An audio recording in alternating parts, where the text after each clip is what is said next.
In the tobacco fields of Colonial Maryland, beneath the rolling hills of Anne Arundel County, lies a mystery so troubling that the Catholic Church has spent over 200 years trying to expunge it from the historical record. Between 1734 and 1768, 12 parishes across the colony fell under the control of a family whose name still makes elderly parishioners cross themselves in fear. The Thornton family didn't just serve God. They played him, exploiting the sacred act of confession to build a network of intimidation that would make modern criminal syndicates seem like amateur enterprise. What you're about to hear has been pieced collectively from confidential church records, coded journals found in a Maryland farmhouse wall in 1892, and accounts that were concealed for nearly 300 years. This isn't just another tale of religious malfeasance. This is the account of how three men used the confessional booth to control an entire colony through blackmail, poison, and the most twisted violation of sacred confidence ever recorded in American historical record. By 1734, where malevolence wore a priest's vestments, it was a religious battleground where the Calvert family's Catholic influence still held sway despite growing Anglican pressure. In this volatile atmosphere, the small port town of Havenwood, nestled along the Severn River about 20 miles southeast of Annapolis, represented everything the Catholic Church was fighting to preserve in the New World. Havenwood wasn't large by colonial standards, perhaps 800 souls spread across tobacco plantations and the modest businesses that served them. But what it lacked in size, it made up for in influence. The town's Catholic families controlled much of the tobacco trade flowing through the Chesapeake Bay, their names appearing on shipping manifests that reached from London to the Caribbean. The Curthers owned 3 plantations and a fleet of merchant vessels. The Whitmore family controlled the largest tobacco warehouse between Baltimore and Annapolis. The Ashfords had built their fortune on both tobacco and the less discussed but highly profitable slave trade. At the heart of this Catholic enclave stood St. Bartholomew's Church, a modest brick structure whose bell tower could be seen from ships entering the Severn River. Unlike the grand cathedrals of Europe, St. Bartholomew reflected the practical sensibilities of colonial architecture. Sturdy oak pews, plain glass windows, and thick walls designed to withstand both Maryland's humid summers and the occasional raid by pirates who still prowled the Chesapeake. But it was what lay within those walls that would make St. Bartholomew infamous. In the late summer of 1734, Father Thomas Thornton arrived to serve as the parish priest, bringing with him an unusual request. He wanted to install new confessional booths, not just 1 or 2, but 4 elaborately constructed wooden chambers that he claimed would better serve the spiritual needs of his growing congregation. Father Thornton was not what most parishioners expected in a priest. Tall and imposing at nearly 6 feet, with prematurely gray hair and piercing blue eyes, he possessed an intelligence that seemed almost predatory. He spoke with the refined accent of someone educated in European seminaries. Yet there was something in his manner that suggested he understood the crude realities of colonial life better than most men of the cloth. When he smiled, as he often did during those first months, it never quite reached his eyes. What the parishioners of St. Bartholomew didn't know was that Father Thornton had spent the previous 5 years traveling throughout Maryland, visiting Catholic parishes and taking careful note of their wealthiest and most influential members. He had studied their business dealings, their family connections, their strengths, and most importantly, their potential vulnerabilities. He hadn't come to Havenwood to save souls. He had come to harvest mysteries. The confessional booths that Father Thornton installed were masterpieces of deceptive craftsmanship built by his nephew Marcus, a skilled carpenter who had supposedly learned his trade in Philadelphia. Each booth appeared to be a standard 3-chambered confessional, a central compartment for the priest, flanked by 2 kneeling chambers for penitents. The dark oak construction and intricate carved crosses gave them an air of sacred solemnity that impressed even the wealthiest parishioners. But hidden within the walls of each confessional was an innovation that would have horrified the faithful had they found it. Marcus Thornton had constructed a series of hollow metal tubes that ran from each penitent chamber to a concealed recording chamber beneath the church. These tubes, crafted from tin and carefully angled to carry sound without distortion, allowed every whispered confession to be heard and recorded in the basement below. The recording system itself was ingeniously simple. The metal tubes fed into small echo chambers lined with curved metal surfaces that amplified sound. A person positioned in the basement chamber could hear conversations from the confessionals above with startling clarity. But Father Thornton went one step further.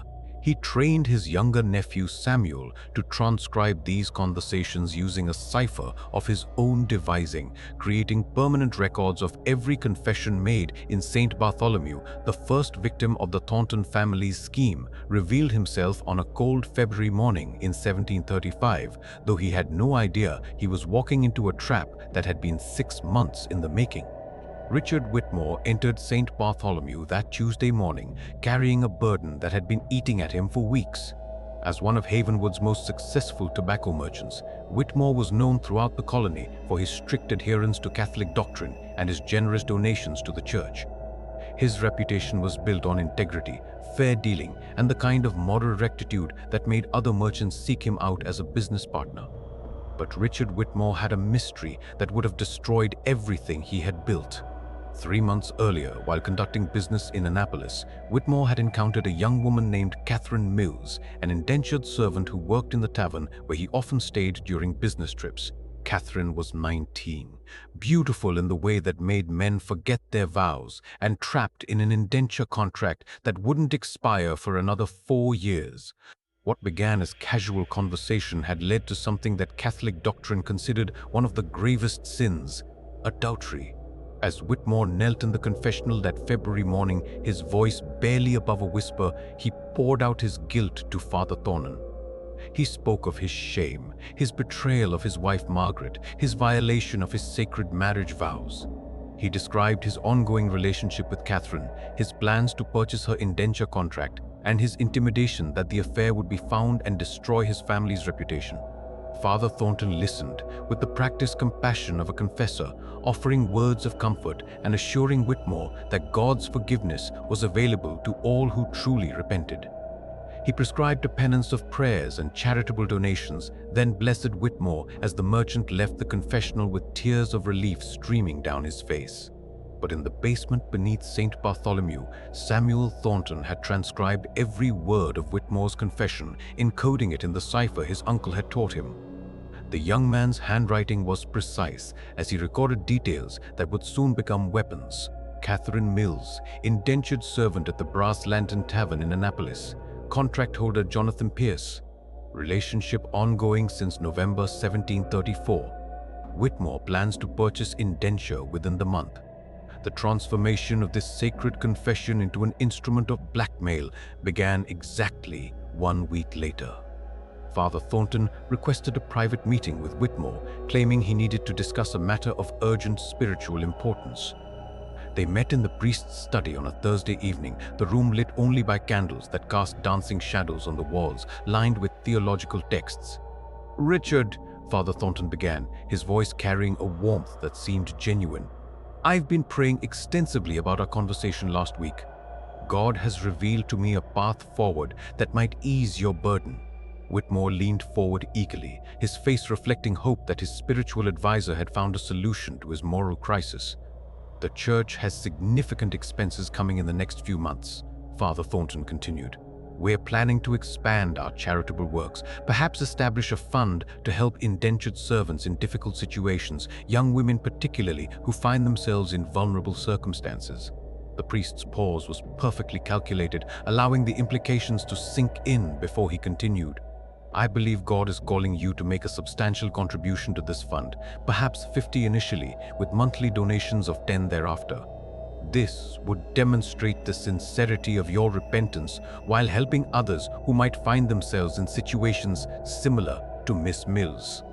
The color drained from Whitmore's face as he realized what had just happened. Father Thornton had not only retained every detail of his confession, but was now using that sacred information to demand money.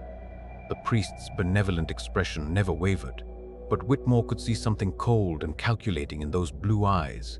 "Father, our conversation was under the seal of confession, and it remained so. Father Thornton replied smoothly. "I would never violate that sacred confidence. But God speaks to me in many ways, Richard.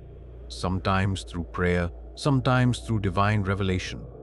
He has revealed to me your desire to help young Catherine, and I'm simply offering you a sanctified way to channel that charitable impulse."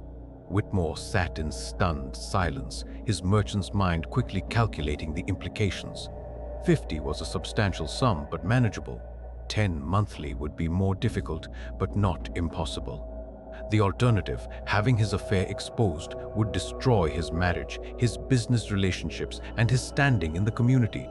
And if I were to contribute to this charitable fund, then I believe God would bless your discretion in all your personal matters. Father Thornton replied, "The church has always been a sanctuary. It protects those seeking to live righteous lives. We keep them away from the prying eyes of gossips and busybodies." Whitmore agreed to make the payments. He told himself that he was indeed performing an act of charity that might help other young women in difficult circumstances. He had no way of knowing that he was the first of what would eventually become hundreds of victims, or that his confession had been the test case for a blackmail system that would spread across Maryland like a plague. That night, as Whitmore walked home through Havenwood's quiet streets, he felt a chill that had nothing to do with the February wind. He couldn't shake the feeling that his life had fundamentally changed.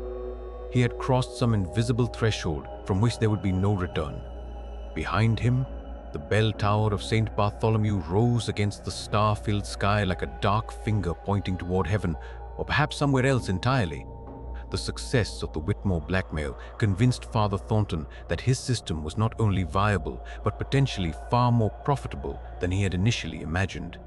Over the following months, he began implementing the second phase of his plan, a systematic expansion that would eventually transform the religious landscape of colonial Maryland into his personal criminal network. The key to this expansion lay in Father Thornton's two nephews, both of whom had been carefully groomed for their roles in the family business. Marcus, the elder at 28, possessed the technical skills needed to construct the modified confessionals, while Samuel, barely 21, had been trained since childhood in the art of transcription and coding. But what made the Thornton scheme truly diabolical was that both young men were priests with legitimate religious credentials. They had completed their seminary education in Baltimore under their uncle's guidance and financial support. In the years that followed, over the spring of 1735, Father Thornton had secured appointments for his nephews at 2 additional parishes. Marcus was assigned to St. Michael's in the port town of Easton, while Samuel took over the struggling parish of St. Joseph's in the tobacco-growing region near Chestertown. Each appointment came with the same request: permission to install new confessional booths to better serve their congregations. The expansion strategy was methodical and patient. Rather than attempting to blackmail every parishioner who confessed a mystery, the Thorntons focused on productive sins. These were transgressions committed by wealthy individuals. They also targeted those whose social standing made exposure devastating. Adultery was ideal, but they also targeted embezzlement, tax evasion, illegal business practices, and the various forms of malfeasance that were endemic to colonial commerce. Their system of communication was as sophisticated as their confessional modifications. Using a network of merchant contacts and traveling salesmen, the 3 priests maintained regular correspondence. These coded letters appeared to discuss routine church business, but actually contained detailed intelligence about potential victims and their vulnerabilities. A letter describing a spiritual awakening among the tobacco farmers might actually be reporting that several plantation owners had confessed to cheating on their taxes. A request for additional prayer books for the Women's Society could be coded instructions for which wealthy widow had confessed to an affair with her overseer. By the end of 1735, the Thornton network was generating substantial income from 12 regular victims across 3 parishes. Richard Whitmore remained their most reliable source, his monthly payments having increased to 15. As Father Thornton claimed, the church's charitable needs had grown. But the Whitmore case had also taught the Thorntons an important lesson about managing their victims' psychology. Rather than simply demanding payment in exchange for silence, Father Thornton had developed a sophisticated justification system that allowed his victims to maintain their self-respect while paying extortion. The money was always framed as charitable donations, penance payments, or contributions to specific church projects. Victims were encouraged to see themselves as generous benefactors rather than blackmail victims, a psychological manipulation that reduced the likelihood of rebellion or desperate actions. The system's effectiveness was demonstrated most clearly in the case of Edmund Curthers, the wealthy plantation owner whose shipping business dominated much of the Chesapeake Bay trade. Curthers had confessed to systematically underreporting his cargo manifests to avoid paying the full customs duties required by the Crown.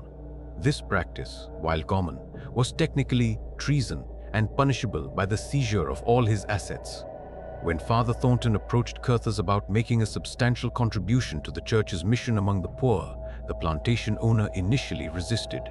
But the priest's gentle reminder that God sees all our commercial dealings, even those conducted in the shadows of the customs house, was sufficient to secure Curthers' cooperation. Within 6 months, Curthers was contributing £25 monthly to what he believed was a fund to help impoverished Catholic families throughout Maryland. The psychological toll on their victims became apparent as the months passed. Richard Whitmore, once known for his jovial demeanor and social confidence, became increasingly withdrawn and anxious. He began attending Mass daily rather than weekly, as if excessive piety might somehow balance the scales of his guilt. His wife Margaret noticed the change, but attributed it to business pressures and her husband's deepening religious devotion. Edmund Curthers developed different symptoms. Always a meticulous record keeper, he became obsessed with his business documents, spending hours each evening reviewing manifests and correspondence as if searching for evidence of some mistake or oversight. His slaves reported that he would sometimes wake in the middle of the night and insist on personally inspecting cargo loads that had already been checked multiple times. But the most disturbing transformation occurred in the parishes themselves.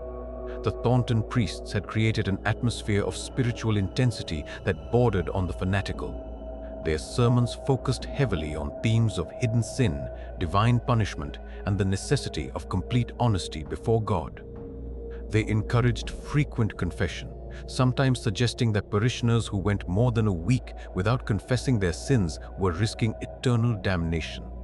This spiritual pressure created a feedback loop that fed directly into the blackmail system. Parishioners terrified of harboring unconfessed sins began confessing not only their major transgressions, but also minor indiscretions, inappropriate thoughts, and business dealings that might not have been entirely ethical. The Thorntons' confession records grew thick with intelligence about colonial Maryland's elite, creating a comprehensive database of mysteries that would have been invaluable to any business-like criminal organization. By early 1736, Father Thornton was ready to implement the third phase of his plan, a dramatic expansion that would extend his network throughout Maryland and potentially into neighboring colonies. He had identified 16 additional parishes where his methods could be implemented, and he had begun recruiting additional family members and trusted associates who could be trained to operate confession recording systems. But the expansion would require overcoming a significant obstacle. The Catholic Church's hierarchy in Baltimore had begun to notice the unusual construction projects being undertaken by the Thornton priests. Bishop Carroll had specifically questioned the need for such elaborate confessional installations in relatively small parishes. There were rumors that he was considering conducting formal inspections of churches where new confessionals had been installed. The solution Father Thornton devised would prove to be both his greatest triumph and the beginning of his final downfall. It involved a level of malfeasance so profound that it would eventually threaten the very foundations of Catholic authority in colonial Maryland. It would require the Thorntons to cross a line from which there could be no return. The winter of 1736 brought an unexpected crisis that would test the Thornton network's resilience and reveal the true depths of their commitment to their criminal enterprise. A young woman named Isabella Ashford, daughter of one of Havenwood's most prominent Catholic families, had begun to suspect that something was fundamentally wrong with the confessions she was making at St. Bartholomew. Isabella was 19, possessed of the kind of sharp intelligence that colonial society typically wasted on women but couldn't entirely suppress. She had been educated by private tutors, spoke fluent French and Latin, and had developed an almost scholarly interest in Catholic theology through her extensive reading of her father's religious texts. This education would prove to be Father Thornton's first serious miscalculation. The previous autumn, Isabella had confessed to Father Thornton that she had been secretly reading books that the church considered inappropriate for unmarried women. Specifically, several philosophical treatises that questioned traditional religious authority. It was a minor transgression by colonial standards, but Father Thornton had recognized an opportunity to establish control over the Ashford family fortune. Within 2 weeks of her confession, Isabella noticed that Father Thornton had begun incorporating specific references to young women who contaminate their minds with dangerous ideas into his Sunday sermons. When he requested a private meeting with her father to discuss concerns about the spiritual welfare of young people in the parish, Isabella's suspicions crystallized into something approaching certainty. But Isabella Ashford was not content to simply suspect. She was determined to investigate. Using skills she had developed through years of scholarly research, Isabella began conducting a systematic analysis of Father Thornton's behavior patterns. She noted which parishioners were called for private meetings with the priest and attempted to correlate these meetings with their previous confessions. She paid attention to which families had suddenly increased their charitable donations to the church and tried to identify what they might have confessed that would inspire such generosity. Most importantly, Isabella began testing her theory through carefully controlled experiments. She confessed different fabricated sins to Father Thornton, claiming she had stolen small items from local merchants. She pretended she had entertained improper thoughts about married men. She even invented a story about secretly reading Protestant religious texts borrowed from Anglican neighbors. In each case, Isabella watched carefully for signs that Father Thornton was using her confessions to manipulate her family's behavior.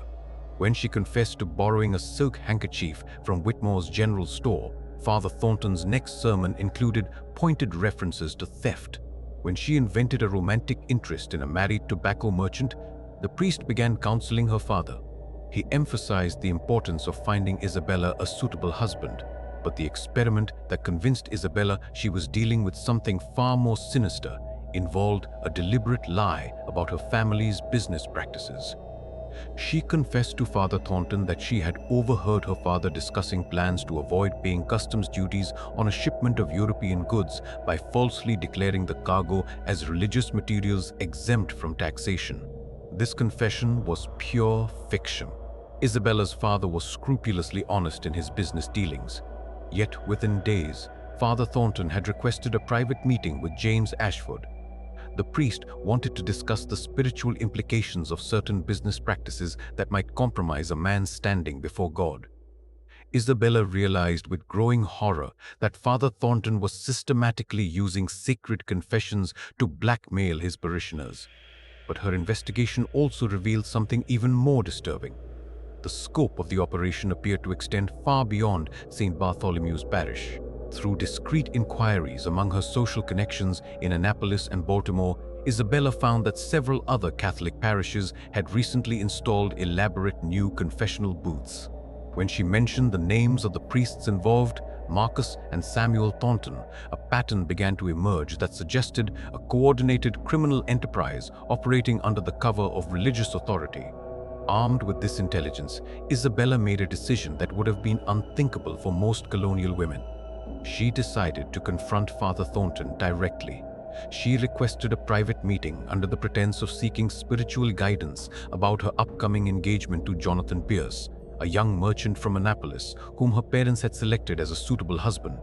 The meeting was scheduled for a Thursday evening in late February 1737 in Father Thornton's study adjacent to the church sanctuary.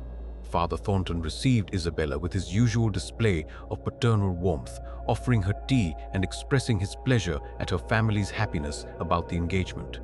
But Isabella had not come for pleasantries. "Father Thornton," she began, her voice steady, despite the gravity of what she was about to say. "I have reason to believe that you have been violating the sacred seal of confession for purposes of financial extortion." The priest's benevolent expression never wavered, but Isabella noticed a subtle change in his posture, a slight tensing that suggested her accusation had hit its mark.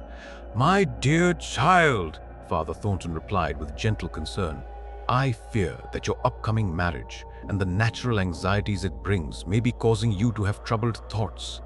Perhaps we should discuss these concerns in the context of confession, where I can offer you proper spiritual guidance." "I have no intention of confessing anything to you," Isabella responded firmly. "Instead, I want you to explain why your sermons consistently reference the specific sins that parishioners have confessed to you privately. I want you to explain why families who confess certain types of transgressions subsequently receive requests for increased charitable donations. And I want you to explain the unusual construction of your confessional booths." Father Thornton's mask of benevolent concern finally slipped, revealing something cold and calculating beneath. When he spoke again, his voice carried a subtle threat that Isabella recognized as confirmation of her worst fears. "Miss Ashford, I fear you have developed some very dangerous ideas. The kind of ideas that could cause great distress to your family if they became widely known. Perhaps it would be wise for you to focus on preparing for your marriage and leave theological matters to those with proper training." Isabella stood to leave, but Father Thornton's next words stopped her at the door. "I am confident that this conversation will remain between us. Your family has such a sterling reputation in this community. It would be tragic if that reputation were to be damaged by unfounded accusations against a servant of God." As Isabella walked home through Havenwood's dark streets, she realized that she had not only confirmed her suspicions about Father Thornton's criminal activities, but had also made herself a target. The priest's final words had been a clear threat: cooperate with his schemes or face consequences that could destroy her family's social standing. But Isabella Ashford had not spent years studying philosophy and theology only to be intimidated by a corrupt priest. She had a plan that would either expose the Thornton network or result in her own destruction, and she was prepared to accept either outcome in service of justice. Isabella's plan required resources, allies, and a level of discretion that would challenge even her considerable intelligence. She had identified the crime, confirmed the method, and confronted one of the perpetrators. Now, she needed evidence that would convince the Catholic Church's hierarchy to take action against the Thornton network, and she needed that evidence before Father Thornton could implement whatever retaliation he was planning. The key to gathering evidence lay in gaining access to the basement chamber beneath St. Bartholomew, where she suspected the confession recording system was located. She had noticed several anomalies that now took on sinister significance. There was a door in the basement that was always kept locked. The Maeve had unusual acoustic properties that suggested hidden chambers. Father Thornton often disappeared for extended periods when no services were scheduled. Her opportunity came during the annual Lenten retreat in March 1737, when most of the parish would be attending special services at the cathedral in Annapolis. Father Thornton had announced that St. Bartholomew would be closed for cleaning and maintenance during the 3-day retreat, providing Isabella with the access she needed to conduct her investigation. But first, she needed to neutralize the risk that Father Thornton might discover her activities and implement his threatened retaliation against her family. Isabella's solution demonstrated the kind of strategic thinking that would have impressed military commanders of the era. She composed a detailed letter documenting her suspicions about the Thornton network, including specific examples of correlations between confessions and subsequent sermons. The unusual construction of the confessional booths and Father Thornton's implicit threats during their private meeting. She made multiple copies of this letter and arranged for them to be delivered to Bishop Carroll in Baltimore, the governor of Maryland, and her cousin Thomas Ashford. Thomas served as a magistrate in Annapolis. These would be sent in the event that anything should happen to her. The letters were held by a trusted family servant with instructions to deliver them immediately if Isabella failed to retrieve them by a specific date or if any harm befell her or her family. This dead man's switch effectively neutralized Father Thornton's ability to retaliate against her without triggering a full investigation of his activities. With this protection in place, Isabella proceeded with her infiltration of St. Bartholomew's basement during the second night of the Lenten retreat. She had obtained keys to the church through her friendship with Margaret Whitmore, who served as the church's volunteer caretaker and had access to the building for cleaning purposes. What Isabella found in the basement exceeded even her worst expectations. The locked chamber beneath the confessional area had been converted into an elaborate intelligence-gathering operation. The walls were lined with metal tubes that fed sound from the confessionals above, and a sophisticated system of curved metal reflectors amplified conversations to crystal clarity. But most damning were the hundreds of coded documents that filled several wooden cabinets, transcripts of confessions dating back nearly 3 years, organized by parish and cross-referenced by the names of the confessors. Isabella spent several hours examining these documents, her horror growing as she realized the scope of the Thornton network's activities. The files contained not only transcripts of confessions, but also detailed profiles of victims. There were records of blackmail payments. The documents included correspondence between the 3 Thornton priests discussing the expansion of their operation to additional parishes throughout Maryland and into Virginia. One file marked with symbols she didn't recognize contained what appeared to be a list of persons who had somehow become problematic for the network. Isabella's blood ran cold as she realized that several of these individuals had died under mysterious circumstances over the past 2 years. Deaths that had been attributed to natural causes, but the coded document suggested might have been something else entirely. But the most disturbing discovery was a detailed plan for what the Thorntons called their final solution. This was a systematic expansion of their blackmail network that would eventually encompass every Catholic parish in the Chesapeake region. The goal was creating a criminal enterprise capable of controlling the economic and political life of the entire colony. As Isabella carefully photographed key documents using a camera obscura technique she had learned from her scientific studies, she heard sounds from the main floor of the church that made her blood freeze. Father Thornton had returned early from the retreat, and she could hear his footsteps moving purposefully toward the basement stairs. Isabella barely had time to extinguish her candle and hide behind one of the filing cabinets before Father Thornton entered the chamber. Through a gap between the cabinets, she watched as the priest moved with the familiarity of long practice, checking the recording tubes and examining recent transcript files. But then he did something that confirmed Isabella's worst fears about the Thornton network's methods. From a locked drawer in one of the cabinets, Father Thornton withdrew a small glass vial containing a white powder.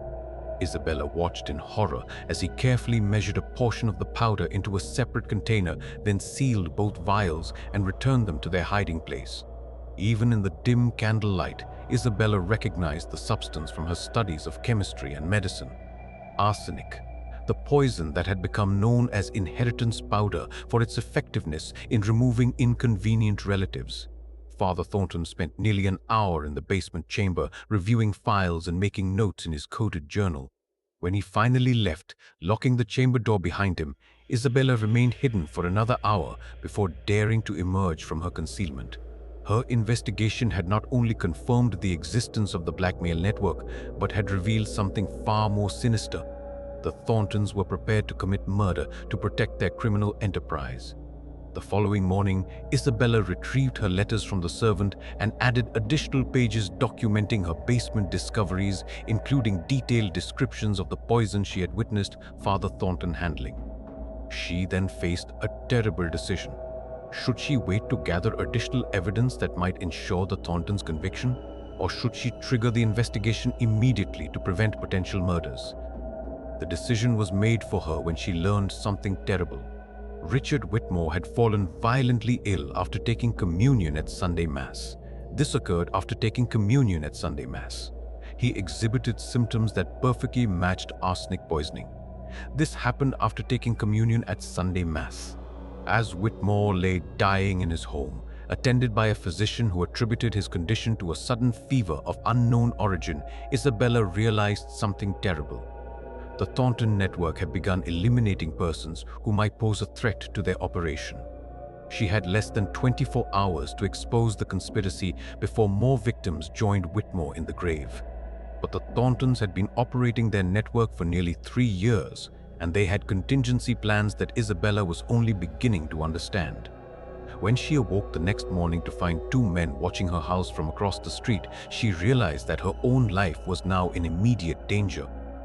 The final confrontation between Isabella Ashford and the Thornton network would test not only her courage and intelligence, but also her willingness to sacrifice everything, including her own life, to prevent a criminal conspiracy from achieving complete control over Colonial Maryland's Catholic population. The morning of March 15, 1737 dawned gray and cold over Havenwood, with a fog rolling in from the Chesapeake Bay that seemed to muffle sound and blur the boundaries between earth and sky. Isabella Ashford stood at her bedroom window, watching the 2 men who had maintained their surveillance throughout the night.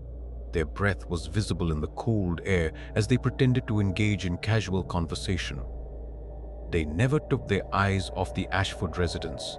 Richard Whitmore had died during the night, his final hours marked by the agonizing symptoms of arsenic poisoning that the local physician, Dr. Benjamin Crawford, had misdiagnosed as putrid fever.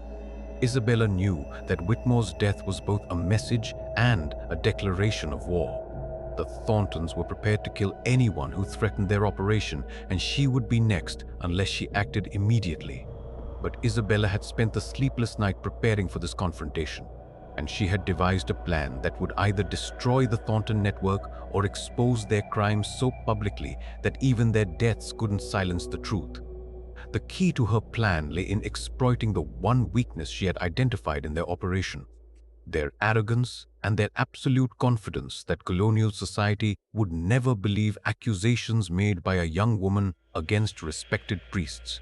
8. That morning, Isabella walked calmly out of her house and directly toward the 2 men who had been watching her.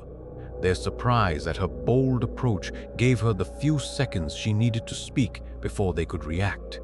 "Please inform Father Thornton that Miss Ashford requests an immediate meeting to discuss her recent spiritual concerns," she said, in a voice loud enough to be heard by several neighbors who were beginning their morning activities. "Tell him that I have some documents that I believe will be of great interest to him, and that I'm prepared to discuss terms for their return." The men exchanged glances, clearly unsure how to respond to this unexpected development. After a brief, whispered conference, one of them nodded and headed towards St. Bartholomew, while the other maintained his watch on Isabella. Father Thornton's response came within the hour. He would meet with Isabella at 2000 that afternoon in the church sanctuary, ostensibly to provide spiritual counseling for her grief over Richard Whitmore's death.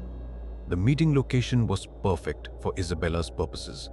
The sanctuary's excellent acoustics would ensure that her conversation with Father Thornton could be heard clearly by witnesses she had positioned throughout the church.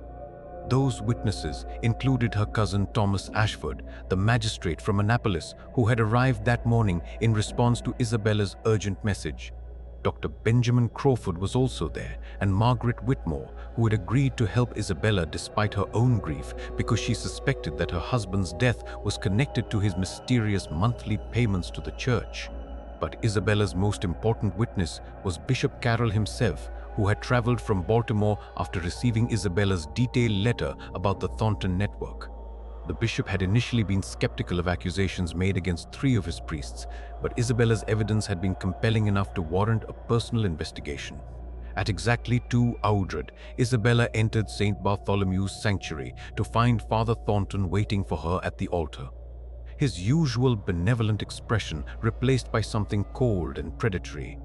The afternoon light filtering through the church's plain windows cast long shadows across the pews, creating an atmosphere that seemed more suitable for a trial than a spiritual counseling session. "Miss Ashford," Father Thornton began, his voice carrying clearly through the sanctuary, "I understand you have some concerns about certain church matters that you'd like to discuss." "Indeed I do, Father," Isabella replied, positioning herself so that her voice would project to the hidden witnesses. "I've discovered that you and your nephews have been operating a criminal conspiracy. You violate the sacred seal of confession. You use religious authority to commit extortion and murder. Father Thornton's mask of priestly concern finally fell away completely, revealing the calculating criminal beneath. Those are very serious accusations, Miss Ashford. I hope you have substantial evidence to support such claims. I have transcripts of recorded confessions from your basement chamber, Isabella replied, producing a folder of documents. I have coded correspondence between you and your nephews discussing blackmail payments and the expansion of your network to 16 additional parishes. And I have witnessed you handling arsenic in the same basement where Richard Whitmore's confession was recorded. The same Richard Whitmore who died last night with symptoms of arsenic poisoning. Father Thornton's eyes narrowed as he realized the extent of Isabella's knowledge. Miss Ashford, you have stumbled into matters far beyond your understanding. The work we do serves a higher purpose than your simple mind can comprehend.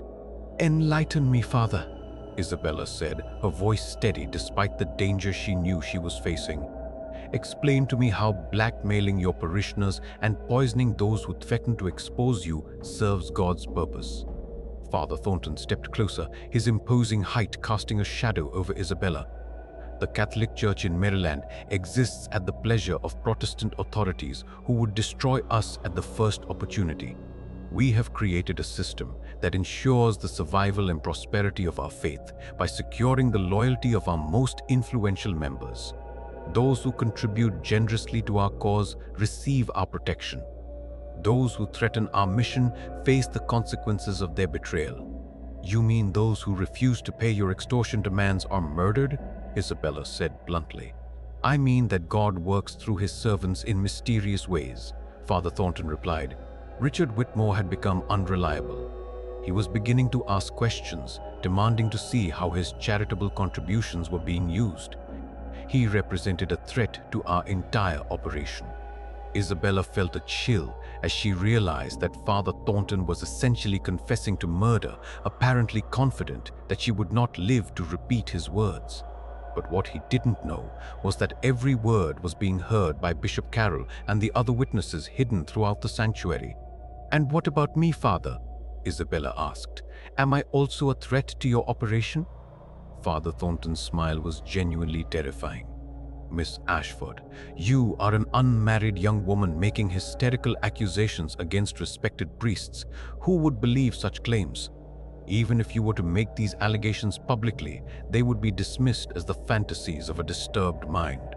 But fortunately for both of us, that won't be necessary because you intend to kill me as well, because you're going to voluntarily withdraw these ridiculous accusations and destroy whatever evidence you think you've gathered. Father Thornton said, You see, my dear, we know about your late-night activities in our basement. We know that you violated the sanctity of God's house to steal church documents. More importantly, we have witnesses who will testify that they saw you in Richard Whitmore's house on the night he died. And we have evidence that you possessed arsenic for your chemical experiments. Isabella felt the trap closing around her as she realized the sophistication of the Thorntons' contingency planning. They had anticipated the possibility of exposure and prepared to frame her for Whitmore's murder. Even if you were to avoid prosecution for murder, Father Thornton continued, the scandal would destroy your family's reputation. Your father's business relationships would evaporate. Your engagement to Jonathan Pierce would be terminated, and your family would be ostracized from decent society. All of this can be avoided if you simply admit that your accusations were the product of feminine hysteria and emotional distress following Whitmore's death. And if I refuse, Father Thornton's expression became genuinely sorrowful, as if he regretted what he was about to say. Then I'm afraid you'll be found in your room tomorrow morning, having taken your own life in remorse for falsely accusing innocent priests and for your guilt over murdering poor Richard Whitmore. Suicide is a mortal sin, of course, but God is merciful to those whose minds have been disturbed by their own wickedness. Isabella realized that this was the moment of final test, not just of her courage, but of her faith in justice and her willingness to sacrifice herself to prevent greater malevolence. Father Thornton had revealed the full extent of his network's corruption and his willingness to commit murder, but only because he was confident that she would never live to expose him. "You've made one critical mistake, Father Thornton," Isabella said, her voice ringing clearly through the sanctuary. "You've assumed that I came here alone and unprepared." Father Thornton's confidence wavered slightly as Isabella raised her voice to address the hidden witnesses. "Bishop Carroll, Magistrate Ashford, Dr. Crawford, I'm confident you've heard enough to understand the nature of the conspiracy we're dealing with." The color drained from Father Thornton's face as Bishop Carroll emerged from behind the altar, followed by Thomas Ashford and the other witnesses. The priest's eyes darted toward the sanctuary doors. He found his escape route blocked by several armed men that Magistrate Ashford had positioned outside the church. "Thomas Thornton," Bishop Carroll said, his voice heavy with authority and disgust. "By the power vested in me by the Holy Catholic Church, I hereby strip you of your priesthood and excommunicate you for crimes against the faithful. Magistrate Ashford, this man is now in your custody." But Father Thornton's surrender was not as complete as it appeared.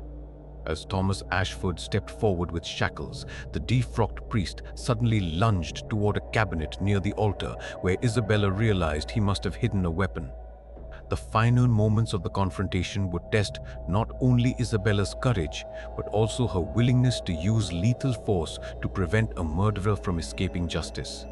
The sound of the pistol shot echoed through St. Bartholomew's sanctuary like a thunderclap, followed by a silence so profound that Isabella could hear her own heartbeat. Father Thornton lay motionless on the floor before the altar, the small knife he had drawn from the cabinet glittering in the afternoon light beside his outstretched hand. Magistrate Ashford lowered his smoking pistol, his face grim as he examined the body. "He chose his own judgment," the magistrate said quietly. "God help his soul." According to records, the investigation that followed Father Thornton's death revealed the full scope of the criminal conspiracy that had operated under the cover of religious authority for nearly 4 years. When Magistrate Ashford's men searched the basement chambers beneath St. Bartholomew's, St. Michael's, and St. Joseph's, they discovered extensive evidence of the blackmail network that had systematically exploited the sacred confidence of confession to extort money from hundreds of victims. The coded documents discovered from the 3 churches painted a picture of business-like criminal organization that rivaled anything known to colonial law enforcement.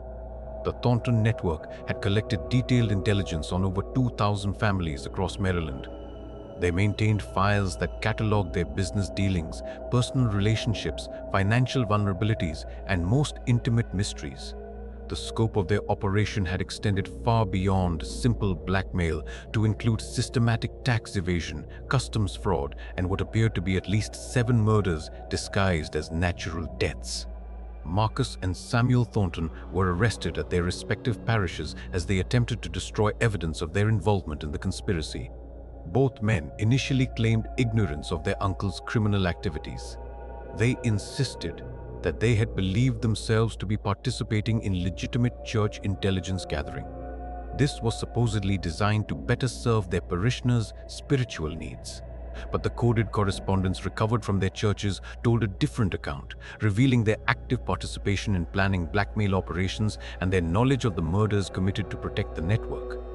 The trials of the Thornton nephews became a sensation throughout colonial Maryland, drawing observers from as far away as Philadelphia and Charleston.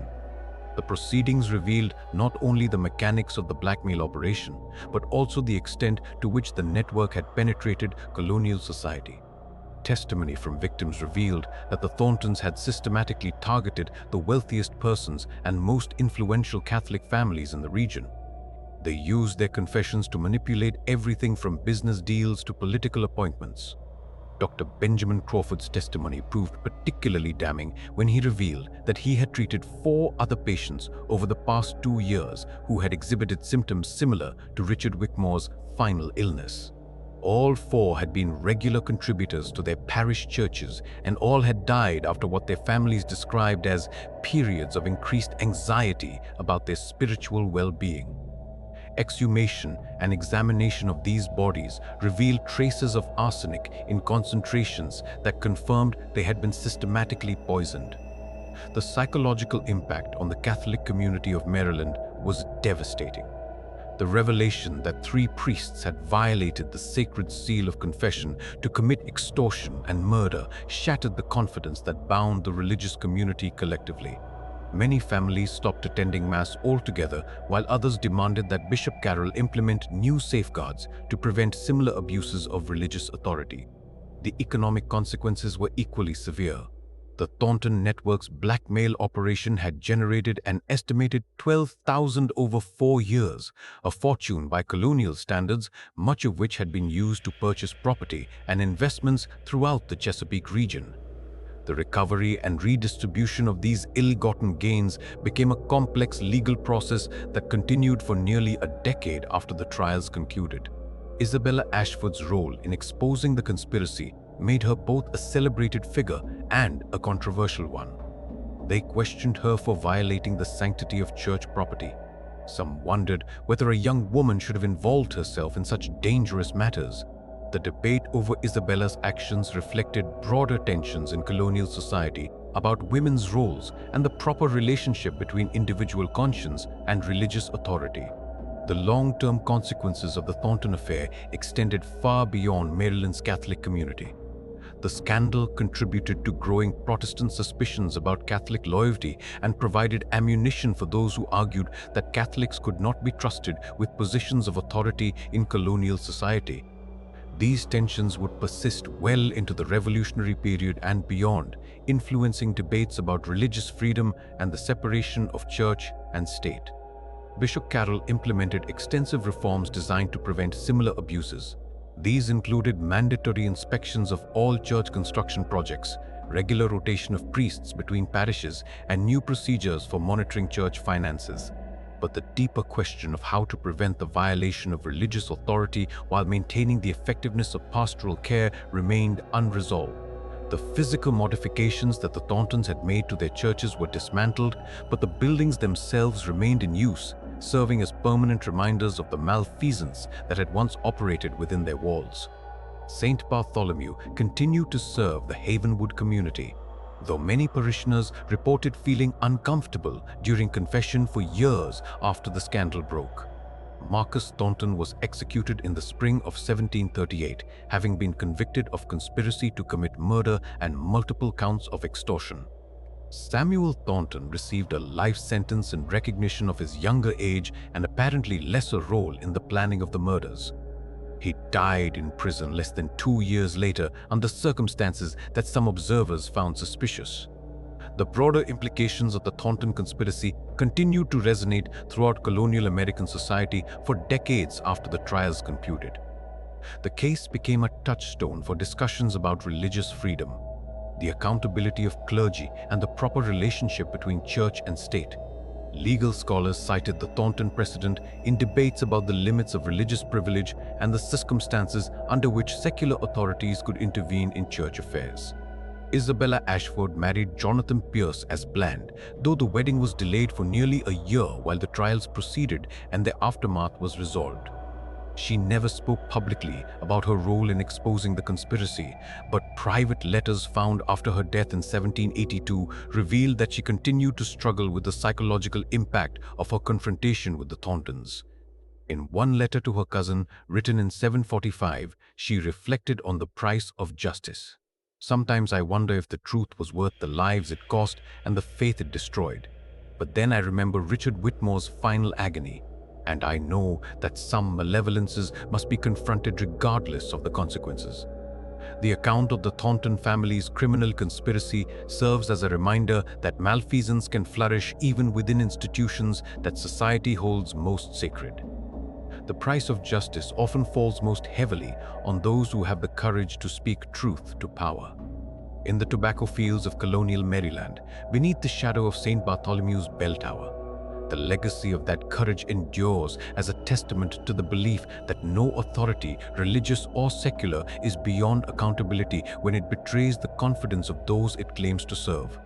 But perhaps the most chilling aspect of the Thornton affair is not what was revealed, but what remains hidden. The coded documents discovered from the 3 churches referenced other networks operating in Virginia, Pennsylvania, and the Carolinas. This suggested that the Maryland conspiracy was part of a larger criminal enterprise. It may have extended throughout colonial America. Despite extensive investigations, these other networks were never uncovered, leaving historians to wonder how many other mysteries lie buried beneath the foundations of America's oldest churches. The final entry in Father Thomas Thornton's coded journal, found months after his death when investigators finally cracked his encryption system, contained a single chilling line. "The harvest is vast, but the workers are few. Others will precede what we have begun." Whether this was merely the desperate boast of a dying criminal or a reference to accomplices who escaped justice remains one of colonial America's most disturbing unsolved mysteries.